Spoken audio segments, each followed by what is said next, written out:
അസ്സലാമു അലൈക്കും വറഹ്മത്തുള്ളാഹി വബറകാത്തു. അള്ളാഹുവിൻ്റെ കാരുണ്യവും അനുഗ്രഹവും നമ്മളിലേവരിലും വർഷിക്കുമാറാകട്ടെ എന്ന് പ്രാർത്ഥിച്ചുകൊണ്ട് പ്രവാചകൻ മുഹമ്മദ് മുസ്തഫ സല്ലല്ലാഹു അലൈഹി വസല്ലമയുടെ ജീവിതകഥയുടെ 192 ഭാഗത്തിലേക്ക് നിങ്ങളേവരെയും ഞാൻ സ്വാഗതം ചെയ്യുന്നു. ഇന്ന് പറയാനുള്ളത് അഹ്സാബ് യുദ്ധം 2 ഭാഗമാണ്. 10,000-ഓളം വരുന്ന ഖുറൈശികളും ജൂതരും അടങ്ങുന്ന സംഘം മദീനയെ ആക്രമിക്കാനായിട്ട് വരുന്ന അറിഞ്ഞ നബി സല്ലല്ലാഹു അലൈഹി വസല്ലമ അനുയായികളെ വിളിച്ചുകൂട്ടി എങ്ങനെ നേരിടണമെന്നതിനെക്കുറിച്ച് ചർച്ച നടത്തിക്കൊണ്ടിരിക്കുകയാണ്. അപ്പോൾ സദസ്സിൽ നിന്ന് ആരും പ്രത്യേകിച്ചൊരു അഭിപ്രായങ്ങളൊന്നും പറഞ്ഞില്ല.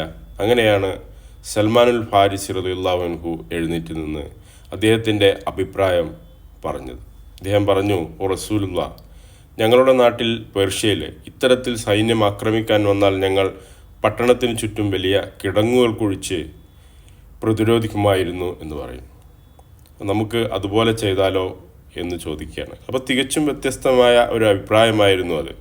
അറബികൾ തീർത്തും അപരിചിതമായിട്ടുള്ള ഒരു രീതിയായിരുന്നു അത്. റസൂൽ സല്ലല്ലാഹു അലൈഹി വസല്ലം ആ അഭിപ്രായം തരക്കേടില്ല എന്ന് തോന്നുകയും അനുയായികളുമായി ചർച്ച ചെയ്ത് ആ അഭിപ്രായം നടപ്പിലാക്കാൻ വേണ്ടി തീരുമാനിക്കുകയും ചെയ്തു. അതായത് അവരിൽ നിന്നും പെടാത്ത പേർഷ്യക്കാരനായിട്ടുള്ള സൽമാൻ ഫാരിസ് റളിയല്ലാഹു അൻഹുവിൻ്റെ അഭിപ്രായം നല്ലതാണെന്ന് തോന്നിയപ്പോൾ അവർ എതിർപ്പൊന്നും കൂടാതെ തന്നെ അത് സ്വീകരിക്കുകയാണ് ചെയ്തതെന്നുള്ളതാണ്. അങ്ങനെ അവർ കിടങ്ങ് ഒഴിക്കാനായിട്ട് പുറപ്പെടുക.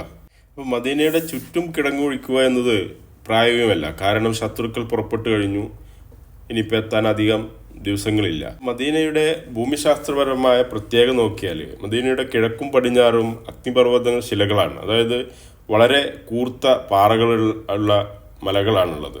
അപ്പോൾ ആ ഭാഗം പിന്നെ പ്രകൃതിപരമായി തന്നെ സുരക്ഷിതമാണ്. പിന്നെ തെക്ക് ഭാഗത്ത് എന്ന് പറഞ്ഞാൽ നിരവധി ഈത്തപ്പനകളാണ് അവിടെ ഉള്ളത്. അതുവഴി വരാനും എളുപ്പമല്ല അവർക്ക്. പിന്നെ ഉള്ളത് വടക്ക് ഭാഗമാണ്. അവിടെ ജനവാസം കുറഞ്ഞ ഒരു ഭാഗമാണ്. അതുകൊണ്ട് തന്നെ അതുവഴി ശത്രുക്കൾക്ക് വരാൻ എളുപ്പവുമാണ്. അതുകൊണ്ട് അവിടെയാണ് കിടങ്ങൊഴിക്കാൻ വേണ്ടി തീരുമാനിച്ചത്. അവിടെ തന്നെയാണ് ബനു ഖുറൈള ഗോത്രം, അതായത് മദീനയിൽ അവശേഷിക്കുന്ന ആ ഒരു ജൂതഗോത്രം അതിൽ ആളുകൾ താമസിക്കുന്നത് എന്നുള്ളതാണ്. അപ്പോൾ സലമല പിറകിലും സൈന്യം മുന്നിലുമായി വരുന്ന രീതിയിലാണ് ഏകദേശം 2 കിലോമീറ്റർ ദൂരത്തിൽ ഒരു വളയം രൂപത്തിലാണ് കിടങ്ങൊഴിക്കാൻ വേണ്ടിയിട്ട് ഒരു പദ്ധതി റെഡിയാക്കിയിട്ടുള്ളത്. അങ്ങനെ നബി സല്ലല്ലാഹു അലൈഹി വസല്ലമ അനുയായികളെ ഓരോ 10 പേരുടെ സംഘമാക്കിയിട്ട് തിരിക്കുക. ആ 10 പേർക്കും 40 മുഴം വീതം കിടങ്ങൊഴിക്കാനുള്ള ഉത്തരവാദിത്തമാണ് ഏൽപ്പിച്ചു കൊടുത്തത്. ഏകദേശം ഒരു 12 മീറ്ററോളം നീളം വരുന്ന പറയുന്നത്. ആ ഏരിയയിലൂടെ വരുന്ന ശത്രുക്കളെ തടയാനുള്ള ഉത്തരവാദിത്വം അവർക്ക് തന്നെ നൽകുകയാണ്. അപ്പോൾ ആ ഒരു കിടങ്ങ് കുഴിക്കുന്നതുകൊണ്ട് തന്നെ അവിടെ ശത്രുക്കൾ അതുവഴി വരുന്നത് പ്രൊട്ടക്റ്റ് ചെയ്യേണ്ട ഉത്തരവാദിത്വം അവർക്കായതുകൊണ്ട് തന്നെ അവർക്കത് വളരെ വൃത്തിയായി ചെയ്തേ പറ്റൂ എന്നുള്ളതാണ്. സൽമാൻ ഫാരിസ് റളിയല്ലാഹു അൻഹുവിനെ മൊത്തം മേൽനോട്ടം കൂടി വഹിക്കുകയാണ്.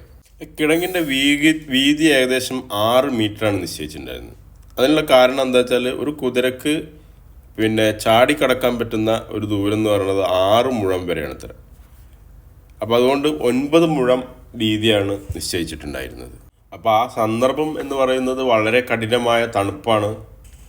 അവിടെ ആണെങ്കിൽ വളരെ വിശപ്പും മറ്റ് പ്രയാസങ്ങളൊക്കെ അനുഭവിച്ചുകൊണ്ടിരിക്കുന്ന ഒരു സമയമാണ്. അപ്പോഴാണ് അവർ ആ കിടങ്ങ് കുഴിക്കാൻ വേണ്ടിയിട്ട് തയ്യാറായിട്ടുള്ളത് എന്നുള്ളതാണ്.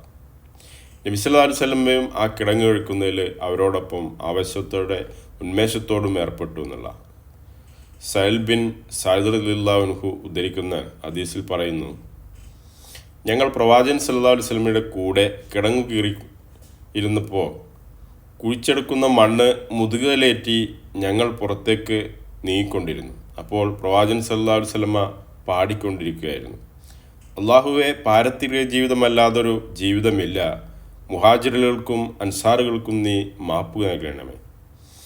അതുപോലെ തന്നെ അനസ് റളിയല്ലാഹു അൻഹു നിവേദനം ചെയ്യുന്ന ഒരു ഹദീസിൽ പറയുന്നു, പ്രവാചകൻ സല്ലല്ലാഹു അലൈഹി വസല്ലമ ഗന്ദക്കിലേക്ക് പുറപ്പെട്ടു. അപ്പോൾ സഹായികളാരുമില്ലാതെ മുഹാജിറുകളും അൻസാറുകളും തണുത്ത പ്രഭാതത്തിൽ കിടങ്ങു വീറുകയാണ് അവിടെ. അപ്പോൾ അവരുടെ കഷ്ടപ്പാടും പട്ടിണിയും കണ്ട് പ്രവാചകൻ സല്ലല്ലാഹു അലൈഹി വസല്ലമ പറഞ്ഞു, അള്ളാഹുവെ, ജീവിതം എന്നത് പാരത്രിക ജീവിതമാണ്, മുഹാജിറുകൾക്കും അൻസാറുകൾക്കും നീ മാപ്പേകണമേ എന്ന് പറയാണ്. അപ്പോൾ ഇതിന് ഉത്തരമായിട്ട് അവർ പാടിയപ്പോൾ, ഞങ്ങളെത്രേ മുഹമ്മദിനോട് ഉടമ്പടി ചെയ്തവർ, അവശേഷിക്കുന്ന കാലം അത്രയും ജിഹാദിനായി എന്ന് പറഞ്ഞിട്ട് അവർ മറുപടിയും പറയുന്നുണ്ട്. ഗറാബ് ബിൻ ആസിബ് റളിയല്ലാഹു അൻഹു നിവേദനം ചെയ്യുന്ന ഹദീസിൽ പറയുന്നുണ്ട്, നബി സല്ലല്ലാഹു അലൈഹി വസല്ലമ കിടങ്ങിലെ മണ്ണ് നീക്കുന്നത് ഞാൻ കണ്ടു. രോമം മുറ്റിയ ശരീരത്തിൽ മണ്ണ് പിടിച്ചത് കാരണം അവിടുത്തെ വയറിൻ്റെ തൊലി കാണാമായിരുന്നു. അതിനിടയ്ക്ക് അവിടുന്ന് ഇബ്നു റവാഹയുടെ വരികൾ ഉരുവിടുന്നത് ഞാൻ കേട്ടു എന്ന് പറയാം. എന്നിട്ട് അദ്ദേഹം പറഞ്ഞു, ഞങ്ങൾക്കാവില്ല സന്മാർഗം പ്രാപിക്കുവാൻ അള്ളാഹുവേ, നീ മാർഗദർശനം ചെയ്തിടാതെ. ദാനധർമ്മങ്ങളില്ല, പ്രാർത്ഥനകളുമില്ല. ചൊരിയണം ഞങ്ങൾക്കു നീ സമാധാനം, പകരണം സ്ഥൈര്യവും നീ തന്നെ. അതിക്രമിക്കുന്നു ശത്രു സൈന്യം, തടയും ഞങ്ങൾ അവരെ കുഴപ്പമെങ്കിൽ. അപ്പം അങ്ങനെ കഠിനമായ പട്ടിണിയിലും അവർ ആവേശത്തോടെ പണിയെടുത്തുകൊണ്ടിരിക്കുകയാണ്. അനസ് റളിയല്ലാഹു അൻഹു പറയുന്നു, കിടങ്ങി കിടക്കുന്നവർക്ക് ഇരു കൈകളും നിറയെ തൊലി ഗോതമ്പവും രുചിഭേദം വന്ന എണ്ണയും നൽകുമായിരുന്നു. രുചിയില്ലാത്ത അതിന് ഒരു ദുർഗന്ധമുണ്ടായിരുന്നു. അബൂ ത്വൽഹ റളിയല്ലാഹു അൻഹു പറയുന്നു, വയറിൽ കല്ലുവെച്ചു കെട്ടി ഞങ്ങൾ പ്രവാചകൻ സല്ലല്ലാഹു അലൈഹി വസല്ലമയോട് പട്ടിണിയെപ്പറ്റി ആവലാതിപ്പെട്ടപ്പോൾ അവിടുന്ന് 2 കല്ല് വെച്ച് കെട്ടിയത് ഞങ്ങളെ കാണിക്കുകയാണ് ഉണ്ടായിരുന്നത്. റസൂൽ സല്ലല്ലാഹു അലൈഹി വസല്ലമ അനുഭവിക്കുന്ന പ്രയാസം കണ്ടു നിൽക്കാൻ കഴിയാതെ ജാബിർ റളിയല്ലാഹു അൻഹു വീട്ടിലേക്ക് ഓടുകയാണ്. വീട്ടിലേക്ക് ഓടിയിട്ട് ഭാര്യയോട് ചോദിച്ചു, നിന്റെ അടുക്കൽ എന്തെങ്കിലും ഉണ്ടോ ഭക്ഷണമായിട്ട്? റസൂൽ സല്ലല്ലാഹു അലൈഹി വസല്ലമ അങ്ങേയറ്റം വിശക്കുന്ന നിലയിൽ ഞാൻ കണ്ടു, അതെനിക്ക് സഹിക്കാൻ കഴിയുന്നില്ല എന്ന് പറയാം. അപ്പം അങ്ങനെ ഭാര്യ അകത്ത് പോയി നോക്കിയപ്പോൾ കുറച്ച് ബാർലി മാത്രമാണ് ഉണ്ടായിരുന്നത്. അപ്പോൾ അവിടെ ഒരു ചെറിയ പെണ്ണാടും കുട്ടി ഉണ്ടായിരുന്നു. അറുക്കാനൊന്നും പ്രായമായിട്ടില്ല അതിന്. അറുത്താൽ തന്നെ അല്പം ഇറച്ചി മാത്രമേ അതിനുണ്ടാവൂ. അപ്പം അതൊന്നും നോക്കാതെ അതിനെ അറുത്ത് പാകം ചെയ്ത് ബാർലി ഉപയോഗിച്ച് റൊട്ടിയും ഉണ്ടാക്കാനായിട്ട് ചട്ടിയിൽ വെക്കുകയാണ്. അപ്പോൾ ജാബിർ റളിയല്ലാഹു അൻഹു വീണ്ടും കിടങ്ങൊഴിക്കുന്ന ഭാഗത്തേക്ക് തന്നെ തിരിച്ചു പോയി. അപ്പോൾ ഭാര്യ പറഞ്ഞു, ഏയ് കുറച്ച് ഭക്ഷണമേ ഉള്ളൂ, അതിനുള്ള ആളുകളെ വിളിക്കാവൂ, കൂടുതൽ ആളുകളെ വിളിച്ച് എന്നെ നാണം കെടുത്തരുത് എന്ന് പറയും. അപ്പോൾ ജാബിർ റളിയല്ലാഹു അൻഹു അങ്ങനെ നബി സല്ലല്ലാഹു അലൈഹി വസല്ലമയുടെ അടുത്ത് പോയിട്ട് രഹസ്യമായിട്ട് പറഞ്ഞു, യാ റസൂലുള്ളാഹ്, ഞാനും ഭാര്യയും കൂടി ഒരു ആടിനെ അറുത്തിട്ട് അല്പം ഭക്ഷണം ഉണ്ടാക്കിയിട്ടുണ്ട്, കുറച്ചേ ഉള്ളൂ, അതുകൊണ്ട് ഒരു 10 ഒതുങ്ങുന്ന ആളുമായിട്ട് താങ്കൾ അങ്ങോട്ട് വരണം എന്ന് പറയാം. റസൂൽ സല്ലല്ലാഹു അലൈഹി വസല്ലം അത് കേട്ട ഉടനെ തന്നെ അവിടെ കയറി നിന്നിട്ട് ഉച്ചത്തിൽ ആ കിടങ്ങൊഴിക്കുന്നവരെല്ലാം കേൾക്കുമാറ് ഉച്ചത്തിൽ പറയാണ്, കിടങ്ങുകാരെ, നമുക്ക് വേണ്ടി ജാബിറും ഭാര്യയും ഭക്ഷണം ഒരുക്കിയിട്ടുണ്ട്, നിങ്ങൾ മുഴുവൻ വരിക എന്ന് പറയാം. അപ്പോൾ ഇത് കേട്ട ജാബിർ റളിയല്ലാഹു അൻഹു അത് കേട്ടിട്ട് ഞെട്ടുക. ആകെ 10 പേർക്കുള്ള ഭക്ഷണമേ ഉള്ളൂ അവിടെ. അപ്പോൾ അവിടെ കിടങ്ങൊഴിക്കുന്നവരാണെങ്കിൽ ഒരു 1000-ൽ കൂടുതൽ ആളുകളുണ്ടാവും. നബി സല്ലല്ലാഹു അലൈഹി വസല്ലം അങ്ങോട്ട് എന്നിട്ട് അവരുമായി പുറപ്പെടുക. നബി സല്ലല്ലാഹു അലൈഹി വസല്ലം ജാബിർ റളിയല്ലാഹു അൻഹുവിനോട് പറഞ്ഞു, ഞാൻ അവിടെ എത്തുന്നവരെ ആ പാത്രം തുറക്കരുത്, ഞാൻ വന്നിട്ട് തുറക്കാം എന്ന് പറയും. അങ്ങനെ ജാബിർ റളിയല്ലാഹു അൻഹു വീട്ടിലെത്തി ഭാര്യയോട് വിവരം പറഞ്ഞു. അപ്പോൾ ഭാര്യ പറഞ്ഞു, നിങ്ങൾ എന്തു പണിയാണ് കാണിച്ചത്? നിങ്ങൾ ക്ഷണിച്ചതാണോ അതോ നബി സല്ലല്ലാഹു അലൈഹി വസല്ലം ക്ഷണിച്ചതാണോ അത്രയും ആളുകളെന്ന് ചോദിക്കുക. അപ്പോൾ ജാബിർ റളിയല്ലാഹു അൻഹു പറഞ്ഞു, അല്ല, ഞാനല്ല, റസൂൽ സല്ലല്ലാഹു അലൈഹി വസല്ലമയാണ് ക്ഷണിച്ചത്. അങ്ങനെയെങ്കിൽ എന്തെങ്കിലും വഴി ഉണ്ടാവും എന്ന് ഭാര്യയും പറഞ്ഞു. അപ്പം അങ്ങനെ അവർ വീട്ടിലെത്തി നബി സല്ലല്ലാഹു അലൈഹി വസല്ലമ അകത്തേക്ക് കയറി ആ പാത്രം തുറന്ന് പ്രത്യേകമായി പ്രാർത്ഥിച്ച് എന്നിട്ട് 10 പേര് വീതം ആ വീട്ടിലേക്ക് അകത്തേക്ക് വരാൻ വേണ്ടി പറയാം. കാരണം അത്ര ആളുകൾക്ക് എൻ്റെ അകത്തേക്ക് കയറാൻ പറ്റുള്ളൂ, അത്ര സ്ഥലമേ ഉള്ളൂ. അങ്ങനെ ഓരോ 10 പേരടങ്ങുന്ന സംഘം അകത്ത് കയറി അവർക്ക് വയറ് നിറയോളം കഴിച്ച് പുറത്തു പോവുകയാണ്. വീണ്ടും 10 പേര് വന്നു കയറി. അങ്ങനെ ആ 1000-ഓളം വരുന്ന ആളുകൾ എല്ലാവരും അകത്ത് കയറി വീടിനകത്ത് കയറി ആ ഭക്ഷണം കഴിച്ച്, അത് കഴിഞ്ഞിട്ടും ആ ഭക്ഷണം അതേപോലെ തന്നെ അതിൽ ബാക്കിയായിട്ടുണ്ടാവുകയാണ്. അതുപോലെ തന്നെ നുഅ്മാൻ ബിൻ ബഷീറിൻ്റെ റളിയല്ലാഹു അൻഹുവിൻ്റെ സഹോദരി കൊണ്ടുവന്നിട്ടുള്ള ഈത്തപ്പഴവും റസൂൽ സല്ലല്ലാഹു അലൈഹി വസല്ലമ ഇതേപോലെ തന്നെ പെരുപ്പിച്ച് എന്തൊക്കെയുള്ള എല്ലാവർക്കും വിതരണം ചെയ്യാനുണ്ടായിരുന്നില്ല. അപ്പം അങ്ങനെ അവർ വീണ്ടും കിടങ്ങുഴിക്കാൻ തുടങ്ങുക. അപ്പോൾ വീണ്ടും അവിടെ ഒരു അത്ഭുതം സംഭവിക്കാൻ വീണ്ടും കുഴിച്ചുകൊണ്ടിരിക്കുമ്പോൾ അവിടെ ഒരു വലിയ പാറ പ്രത്യക്ഷപ്പെടാം. അവർ എത്ര ശ്രമിച്ചിട്ടും ആ പാറ പൊട്ടിക്കാൻ അവർക്ക് കഴിയുന്നില്ല. അങ്ങനെ അവർ നബി സല്ലല്ലാഹു അലൈഹി വസല്ലമയോട് അടുത്ത് വന്നിട്ട് പറഞ്ഞു. നബി സല്ലല്ലാഹു അലൈഹി വസല്ലമ പറഞ്ഞവരോട്, ഞാൻ ഇളക്കിത്തരാം എന്ന് പറഞ്ഞിട്ട് നബി സല്ലല്ലാഹു അലൈഹി വസല്ലമ അവരുടെ കയ്യിൽ നിന്ന് മഴ വാങ്ങിയിട്ട് ബിസ്മി ചൊല്ലിക്കൊണ്ട് അതിൽ ശക്തിയായിട്ട് ആ പാറമേൽ വെട്ടുകയാണ്. അപ്പോൾ തീപ്പൊരി പാറുന്ന രൂപത്തിൽ അത് വെട്ടി. നബി സല്ലല്ലാഹു അലൈഹി വസല്ലം എന്നിട്ട് പറഞ്ഞു, അല്ലാഹു അക്ബർ, ഷാമിൻ്റെ ഖജനാവുകളുടെ താക്കോൽ എനിക്ക് നൽകപ്പെട്ടിരിക്കുന്നു. അള്ളാഹുവാണ് അവരുടെ ചെങ്കോട്ട ഞാനിപ്പോൾ കാണുന്നു. തുടർന്ന് വീണ്ടും വെട്ടുകയാണ്.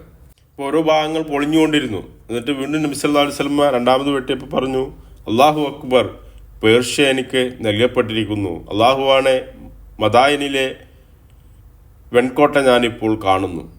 പിന്നെ മൂന്നാമതും വെട്ടി, ബിസ്മില്ല, അതോടെ അവശേഷിച്ചതും പൊടിഞ്ഞു എന്നുള്ള.